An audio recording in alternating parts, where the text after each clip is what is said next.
Hello student, good morning. My name is Mr. Shubham Singh Rana. Welcome to Netra academy SR. और आपको पता है नेत्रा एकेडमी SR आपके लिए UPSC NDA टारगेट यानी सेकेंड टारगेट 2023 फ्री बैच लेके आया है. और ये फ्री बैच में हमारे पास थर्ड लेक्चर सीरीज है हमारे पास मैथ की. और हम लोग हमेशा एक ही चीज़ है ध्यान रखना, हम लोग हमेशा एक बेसिक से स्टार्ट करते आ रहे हैं और काफ़ी हद तक हमारा बेसिक खत्म हो चुका है. और अब मैं आज बात थोड़ा सा एडवांस में चलूँगा और ज़्यादातर ये कोशिश करेंगे जो क्वेश्चन प्रीवियस ईयर में आए हैं या कैसे आते हैं वो चीज़ है ध्यान रखना. सबसे पहले बता रहा हूँ UPSC NDA क्रैक करने के लिए सबसे पहले होना चाहिए आपका NCERT बेस. सबसे पहले ये क्लियर करो बेटा NCERT बेस, तभी क्लास समझ में आएगी, नहीं तो नहीं समझ में आएगी. NCERT बेस जितना हो अपना पूरा कंप्लीट करो. इसलिए UPSC NDA सेकेंड टारगेट 2023 अगर इसको अच्छी प्लानिंग से किया जाए ना UPSC NDA को टारगेट जो हमारे पास मैथ्स और GAT का मैथ और GAT का पेपर ठीक ढंग से अगर ठीक प्लानिंग के साथ किए जाए तो ये निकालना ज़्यादा टफ नहीं है. बड़ा अकेडमी आज हमारे पास जैसा कि देख रहे हैं कि ये तीसरी वीडियो हमारे पास ट्रिग्नोमेट्री की और ये हमारा टारगेट है UPSC NDA टारगेट 3 सितंबर 2023. ठीक है. और आपको जैसे कि बार बार बता रहा हूँ कि बार बार आपको इम्पोर्टेंट क्या है, दो पेपर है हमारे पास और मैथ्स का है. और सबसे पहले हम स्टार्ट कर रहे हैं मैथ्स का, उसके बाद किसका है GAT का. ठीक है. इसमें क्या है टोटल मिला के इसका 300 नंबर का होता है और ये थोड़ा शॉर्ट बता रहे हैं 600 नंबर का. Total number 900 number. अभी जनरल में जो कटअप गई 365 नंबर पर गई है. तो समझ लो बहुत कम परसेंटेज आती है और इतना मार्क्स लाना भी थोड़ा टफ पड़ जाता है. अब मार्क्स कैसे खींचा जाए तो सबसे पहले तो हम काम कर रहे हैं ट्रिग्नोमेट्री पे. सबसे बेसिक पार्ट है हमारा UPSC NDA का मैथ्स पेपर में ट्रिग्नोमेट्री. तो ट्रिग्नोमेट्री में हम लोग बहुत काफ़ी हद तक चल चुके थे. एंगल को ट्रांसफर करना और एंगल को चेंज करना एंड लेफ्ट हैंड साइड को राइट हैंड साइड में प्रूव करना, ये कर चुके थे. तो आज थोड़ा सा और एक टॉपिक स्टार्ट कर रहे हैं. हम बता रहे हैं कि एंगल जो मेजरमेंट किससे करते हैं. दो टाइप से एंगल मेजरमेंट करते हैं. एक होता है क्या, एक होता है रेडियन और एक क्या होता है डिग्री. ठीक है. एक होता है रेडियन और एक है डिग्री. जैसे सपोज दैट ये हमारा को इस लिखा है 15 डिग्री. ठीक है. 15 डिग्री है तो इसको रेडियन में कैसे करेंगे तो मैं आपको लिख देता हूँ डिग्री टू रेडियन में डिनोट करने के लिए पाई अपॉन 180 से क्या करोगे आप मल्टीप्लाई. और हमारे पास रेडियन टू, इसका उल्टा कर दो. रेडियन टू डिग्री के लिए कितना करना पड़ेगा आपको 180 अपॉन पाई इंटू मल्टीप्लाई. तो छोटे छोटे क्वेश्चंस लेते हैं जिससे आपको समझ आता रहेगा. तो डिग्री को हम लोग डिनोट करते हैं बेटा, डिग्री को हम लोग इससे डिनोट करते हैं और रेडियन को C से थोड़ा छोटा सा रेडियन को डिनोट कर देते हैं. राइट ना. कोई R से भी कर देता है, कोई प्रॉब्लम नहीं है, आप इतना कर सकते हो. तो देखना जैसे 15 डिग्री है इसको हम लोग क्या किस में चेंज करना चाह रहे हैं रेडियन में. तो पाई अपॉन 180 कैंसिल आउट कर दो. इससे 3 से कैंसिल कर दो तो 3 से कितना जाएगा 5 से तो कितना जाएगा 5 3 जा और ये 5 3 जा 15 और ये हो गया 6. 3 पाई अभी और भी कैंसिल हो जाएगा. कितना कैंसिल हो जाएगा 12. तो इसका आंसर आ जाएगा पाई अपॉन 12. मतलब आंसर था इसमें डिग्री में और ये चेंज किस में हो गया हमारे पास रेडियन में चेंज हो गया. क्लियर. ऐसे ही हर चीज़ क्वेश्चन करना है, बहुत इजी टाइप के हैं. एक दो क्वेश्चन और देते हैं. जैसे मान लीजिए 18 है हमारे पास तो इसको डिग्री को रेडियन चेंज करने क्या करेंगे पाई अपॉन 180 कैंसिल आउट 10. ठीक. अब ये तो इतना आप समझ आ गए, ये तो काफ़ी ईजी है. और दूसरा पार्ट हम लोग जज करते हैं डिग्री टू रेडियन है हमारे पास. अब क्या करनी है radian two degree. Radian two degree में 180 टू पाई से मल्टीप्लाई करते हैं. अदर ध्यान रखना रेडियन दो तरीके से हो सकते हैं. या तो आप इसमें बोल सकते हो कि 4 पाई अपॉन 3 कोई ऐसा हो सकता है और इसके ऊपर लिखा होना चाहिए C. राइट ना. या फिर इस टाइप से हो सकता है जैसे हमारे पास मान लीजिए 11 डिग्री हो गया या C रेडियन. ठीक है. या फिर 1. ये मैं तीनों को चेंज करके दिखाता हूँ आपको किसमें रेडियन टू डिग्री में. तो ठीक करते हैं 4 पाई अपॉन 3 कितने से मल्टीप्लाई करनी है मैं 180 अपॉन पाई से. गुड. पाई से 5 कैंसिल और 3 से कैंसिल करें तो कितना जाए बेटा हमारे पास 3 6 जा ओके एंड 6 240 आंसर. अगर मैं 11 को करूँ तो क्या होगा. अब देखो बात सुनिए, यहाँ तो पाई था बिल्कुल कैंसिल हो गया. तो इसमें कैसे करेंगे, इसका काफ़ी इंपॉर्टेंट पार्ट है और इसको मुझे बताना है आपको. ठीक है. ये नोट कर लो बेटा, ये सिर्फ फॉर्मूले ये दोनों हैं. इसके बाद ये चीज़ दो इंपॉर्टेंट है. कैसे इंपॉर्टेंट है, ज़्यादातर पेपर में ये चीज़ पूछी जा रही है. ये तो कभी पूछी जा रही है क्योंकि ये तो आपको ऑरली फॉर्मूले से अकॉर्डिंग लिख के आ जा रहा है. तो स्टार्ट करते हैं इसको हम लोग नॉर्मल जिसमें कोई पाई नहीं लगा है, उसके बाद भी हम लोग इसको डिग्री में बदलना है। सपोज दैट 11 डिग्री है, 11 रेडियन है, सॉरी 11 रेडियन है। रेडियन को किस में चेंज करना है आपको? तो 180 अपॉन पाई। क्लियर? अब आंसर ध्यान रखना, इसमें जो भी आंसर आएगा ये पाई के फॉर्म में आएगा। किस में आएगा? आंसर जो आएगा वो पाई के फॉर्म में आएगा, और इसमें जो आंसर आएगा वो पाई के फॉर्म में नहीं आएगा, विदाउट पाई। ठीक है, एक बार थोड़ा सा पॉज कर लेगा ना। तो जैसे कि हम बता रहे हैं कि डिग्री टू रेडियन को चेंज करने के लिए पाई के फॉर्म में जो भी आंसर आएगा, और इसमें विदाउट पाई। विदाउट पाई मतलब इसमें पाई नहीं आना चाहिए। तो लेकिन मेरे यहाँ पे पाई आ रहा है डिग्री चेंज करने में, रेडियन से डिग्री चेंज करने पाई आ रहा है। तो पाई का क्या है हमारे पास फंडा, इस पाई की वैल्यू रख देते हैं 22/7। तो 11 इन 180 इन 7 रेशियो टू रेशियो फ्रैक्शन। तो ये चीज़ क्या हो जाती है, पलट जाती है, ऊपर चला गया 7 और ये 22 इधर रह गया। 11 2 जा, ठीक है, और ये कितना हो जाएगा 2 9 जा। तो अब कितने में चेंज होगा? 9 7 जा 63, और ये है डिग्री में। देखो वैसे ही आपको बताया 11 को हम लोग क्या ले सकते हैं, 11 रेडियन को हम लोग डिग्री में कितना चेंज कर सकते हैं? 630 डिग्री में चेंज कर सकते हैं। ये तो आराम से आ गया। ठीक, अभी कभी कभी क्या होता है, ये तो चलो कैंसिल आउट हो गया, आराम से आ गया। अब दिक्कत होती है और चीज़ों में, चलो चेक करते हैं। देखना 1 रेडियन को हमारे पास डिग्री में चेंज करना, तो पता ही आपको 180 अपॉन पाई। ठीक है, और यहाँ पे पाई एक एंगल के फॉर्म में लिखते हो, 22 एंगल के फॉर्म में लिखते हो बेटा 180। जब उसके आप लोग उसमें नोट करते हो किसी सोल्यूशन में, तो पाई की वैल्यू कितनी होती है हमारे पास? 3.14 या फिर 22/7। तो आप जैसे भी रखना चाहो रख लेना 1 डिग्री। Okay, 180 upon 22/7 and 180 into fraction to fraction, the reciprocal function, and 180 into 7 cancel out किससे हो जाएगा बेटा? ये 2 से। ठीक है, 9 0, और ये कितना हो जाएगा? 11। 9 7 जा 63, 11। अब ये आंसर तो नहीं है, राइट ना? इसलिए अब क्या करना पड़ेगा, इसको डिवाइड करना पड़ेगा मुझे, 11 से ही डिवाइड करना पड़ेगा। तो आप इधर चाहे अपनी थोड़े से जानकारी के लिए इधर डिवाइड कर सकते हो, या फिर ऑरली भी डिवाइड कर सकते हो। मैं आपको दिखाने के लिए कर रहा हूँ डिवाइड यहाँ पे। तो ये कितना जाएगा? 5 जा में चले जाएगा, ये 3 है, 55 3 5 8 80 एंड 7 जा कितना हो जाएगा बेटा? 77 3, मतलब ये आ जाएगा 57 3:11। ठीक है, 3/11। अब इसमें क्या ये भी आंसर नहीं है अभी। अब ये क्या डिग्री में, डिग्री से छोटा कौन सा आता है? मिनट, और मिनट से छोटा क्या होता है बेटा? सेकेंड। तो 1 डिग्री में कितने मिनट होते हैं? तो 60।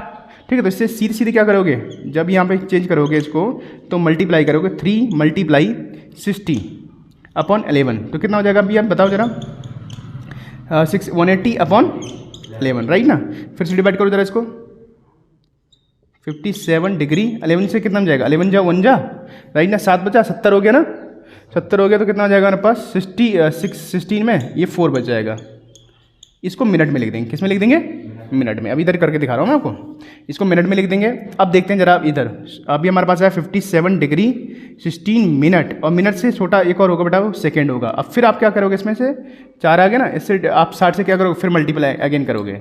लेकिन सेकेंड से कोई छोटा नहीं होगा यहाँ पे, जब एंगल के फॉर्म में लेंगे तो 57 डिग्री एंड 16 मिनट और 240/11 करो बेटा सॉल्यूशन का। तो 11 2 जा 22 एंड 20 एंड समथिंग कितना आ जाएगा हमारे पास? 20 ना, 21। क्लियर ना? वो ज़्यादा हो जाएगा ये सेकेंड, इसलिए ये इतना ही आंसर माना जाएगा। 57 डिग्री 16 मिनट एंड 21 सेकेंड। ठीक, आप इसको देख लो जरा अच्छे से। मैं 1-2 क्वेश्चन और दे रहा हूँ, इसी टाइप के दूंगा, क्योंकि ज़्यादातर इस टाइप के क्वेश्चन ज़्यादा पूछे गए हैं। ठीक, करें आगे चलो। ये है थोड़ा सा टॉपिक है, बस ज़्यादा टॉपिक नहीं, 5 मिनट का है और ये ख़त्म हो ही गया है। आपको समझ आ गया? 1-2 क्वेश्चन और कर लेते हैं ज़्यादा में ज़्यादा। जैसे मान लिया कि हमने क्वेश्चन कर लिया 18 रेडियन को किस में चेंज करना है? डिग्री में। किस में चेंज करना है? डिग्री में। तो आपको पता चल चुका है कि इसमें पाई तो ऑलरेडी है नहीं, और पाई के फॉर्म मुझे आंसर भी नहीं चाहिए, तो लेकिन मुझे पाई के फॉर्म में तो आंसर आ रहा है हमारे पास 180/पाई। पाई की वैल्यू कितनी होगी बेटा? 22/7। 7 कहाँ चला जाएगा? ऊपर चला जाएगा। कैंसिल हो जाएगा किससे? 2 से कैंसिल कर दें, 9 हो गया, और ये कितना हो जाएगा? 11 हो जाएगा। ठीक है, तो अब ये मल्टीप्लाई कर देते हैं। 89 जा कितना होता है? 89 जा 162। ठीक है, 0 7 2 जा कितना? 14 एंड 6 42 एंड 43 एंड 4 7 एंड 4 11। इतना आ गया हमारे पास। क्लियर ना? पूरा कैंसिल करने के बाद 180 को मल्टीप्लाई किया तो ये आ गया, और फिर उसके बाद मल्टीप्लाई किया तो ये आ गया। आप थोड़ा मल्टीप्लाई देख लेना, चेक कर लेना। अब डिवाइड करते हैं जरा इसको। हाँ, डिवाइड करके इधर दिखा देता हूँ मैं आप लोगों को। 11 × 11, एक कैरी लिया, फिर नहीं हुआ, फिर आप 0 लगाते हो यहाँ पे ना, फिर 4। लोग बहुत जल्दी इजी काम कर देंगे, इसको डायरेक्टली देखेंगे ना 1, ये कितने में जाएगा 3 जा में, ऐसे नहीं आएगा आंसर ना, एक 0 आएगा बीच में, ठीक है। जब इसको डिवाइड करोगे तो ये सीधे सीधे 3 जा में अब गया 33 एंड 1 0, और आपने ये क्या ले लिया, फिर ये यहाँ पे 0 था, लेकिन कोई गया नहीं तो यहाँ पे 0 ही रख दोगे ना। तो 1030 डिग्री इंटू 10/11, बस। अब इसमें क्या करोगे, फिर किसकी मल्टीप्लाई करोगे, 60 की मल्टीप्लाई करोगे। तो देखते हैं जरा 60 की मल्टीप्लाई करके कितना आ रहा है। ये आ जाएगा 600/11। अब इसको डिवाइड करो तो बेटा 600 को उसको तो इधर कर लेते हैं हम लोग, ठीक। 1030 मल्टीप्लाई 6 को डिवाइड किया तो हमने आएगा 5 जा में 55, और जब 55 किया तो हमारे पास कितना 5 बचेगा 50, ठीक है। 50 होगा 4 जा में चला जाएगा 44 एंड 6, ठीक है। ये किस में बन जाएगा हमारे पास, मिनट में, तो आ जाएगा 6/11। अब फिर से किसी की मल्टीप्लाई कर दोगे, 60 की मल्टीप्लाई कर दोगे तो कितना आ जाएगा 306। अब 11 से डिवाइड करो जरा, आप ऑरली डिवाइड कर सकते हो, ठीक है। ये आ जाएगा हमारे पास 3 जा में 33 एंड 30 एंड 20, राइट ना, 22 में चला जाएगा। ये सेकंड में, मिनट को हम एक सिंबल से दिखाते हैं और सेकंड को किससे दिखाते हैं हम लोग, डबल डैश से, क्लियर। बस आज के लिए इतना ही होता है हमारे पास इस टॉपिक से रिलेटेड। अब आते हैं हम लोग थोड़ा सा अदर ट्रिग्नोमेट्री में। देखो जैसे हम लोग बता रहे थे, अब ट्रिग्नोमेट्री में क्या है, कुछ फॉर्मूले हैं और उस फॉर्मूले के अकॉर्डिंग ही हम क्वेश्चन कर पाएंगे। और बेसिक फॉर्मूले हैं, ज़्यादातर ये क्लास 11th क्लास से स्टार्ट हो जाते हैं। कुछ क्वेश्चन फॉर्मूले दिखाते हैं जैसे कैसे के फॉर्मूले, ठीक है। जैसे मान लीजिए sin 2x की वैल्यू cos 2x की वैल्यू, ये सबसे इंपॉर्टेंट बड़ा ध्यान रखना है। ये 2 अस्त्र हैं आपके पास, टूल हैं ट्रिग्नोमेट्री के। तो sin 2x की वही वैल्यू बता कर रहे थे, तो कुछ फॉर्मूले लिखा दिया, अब कुछ फॉर्मूले और हैं। देखो cot a + b, इसका भी फॉर्मूला काफ़ी लोगों को याद ही नहीं होता। tan a + b का फॉर्मूला तो याद होता है, लेकिन cot a + b का फॉर्मूला याद नहीं होता है। याद है किसी को, cot a cot b cot a, ये प्लस है तो यहाँ पे क्या जाएगा बेटा माइनस, ये ध्यान रखना 1, and cot b + cot a। अब नेक्स्ट हो जाएगा cot a - b का फॉर्मूला कितना हो जाएगा, cot same b cot a।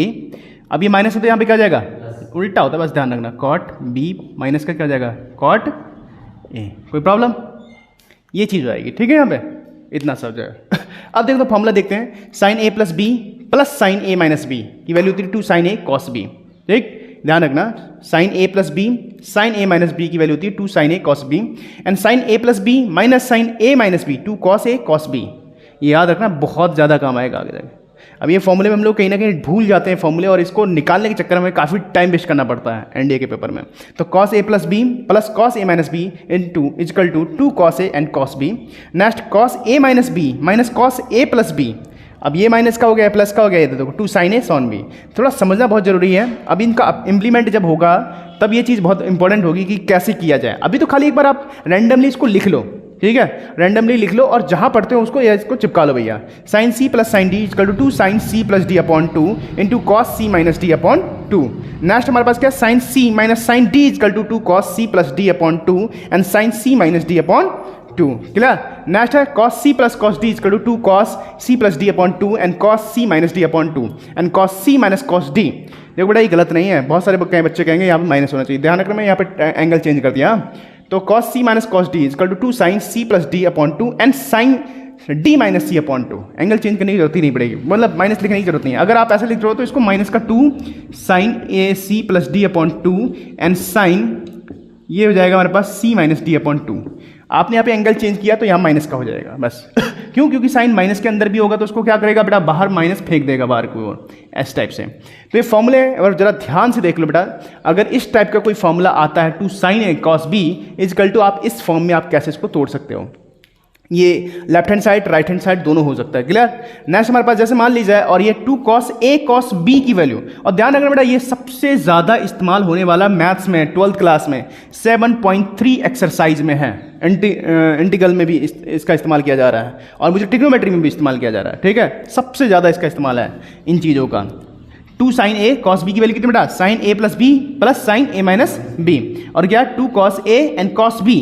ध्यान रखिए जब cos के हैं, किस किस के हैं, cos के, तो यहाँ पे क्या हो जाएगा हमारे पास, ये साइन ही रहेगा, लेकिन क्या हो जाएगा, साइन किसका हो जाएगा, प्लस में किसका हो जाएगा, sin a and cos, और cos में किस में आ जाएगा बेटा, साइन का हो जाएगा, किसका हो जाएगा, ठीक है, अब जब एंगल मैंने चेंज कर दिया, दो तरीके से एंगल हो जाएगा, देखो दो तरीके से यहाँ पे 2 sin a and cos b, ये दो फॉर्मूले बन जाएंगे, इसके ध्यान रखना।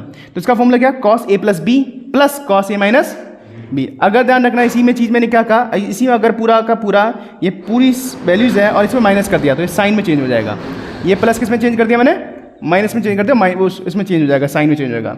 ये फॉर्मूले 11th क्लास से स्टार्ट हो जाते हैं, sine C plus sine D equal to 2 sine C plus D upon 2 and cos C minus D upon 2। And देखो बात सुनो, जहाँ पे आप लिख रहे हो उसको एक बार पूरी तरह से नोट कर लो, मैं क्वेश्चंस दूंगा, इससे क्वेश्चन से रिलेटेड आप लोग करके दिखाओगे। क्लियर। नेक्स्ट हमारे पास cos c plus cos d equal to 2। जब cos के फंक्शन तो हमेशा cos के आएंगे, माइनस लगते ही है पूरा साइन चेंज कर देगा। अब यहाँ पे ध्यान रहे, जब प्लस होगा तो दोनों cos होंगे, और यहाँ पे क्या हो जाएगा, जब माइनस होगा तो दोनों साइन होंगे, ये ध्यान रखना। यहाँ पे क्या हो जाएगा बेटा, ये साइन है और प्लस में है तो एक बार साइन आएगा एक बार cos आएगा, और जब ये माइनस में है तो इधर cos आएगा इधर साइन आएगा, ये याद रखना तरीका है। और ये चीज़ आपको बहुत जरूरी है बेटा, साइन ए इंटू साइन बी का वैल्यू कितना हो जाएगा, इंटू साइन ए इंटू साइन बी, दो फॉर्मूले बनेंगे इससे। एक फॉर्मूला ये हो गया हमारे पास और दो ये हो गया, टू साइन ए। अगर ये टर्म पूछ रहा है साइन के टर्म में तो आप इसका आंसर निकालोगे साइन ए प्लस बी प्लस साइन ए माइनस बी। अगर ये टर्म्स यही पूछ रहा है कॉस के टर्म में तो ये ध्यान रखना सेम उल्टा पलट जाएगी पूरी बात, समझाया ना। अगर साइन के टर्म में पूछा है तो आप सीधे सीधे ये वाला फॉर्मूला लगा दोगे, और साइन कॉस के टर्म में पूछा है तो ये वाला फॉर्मूला लगा दोगे, दोनों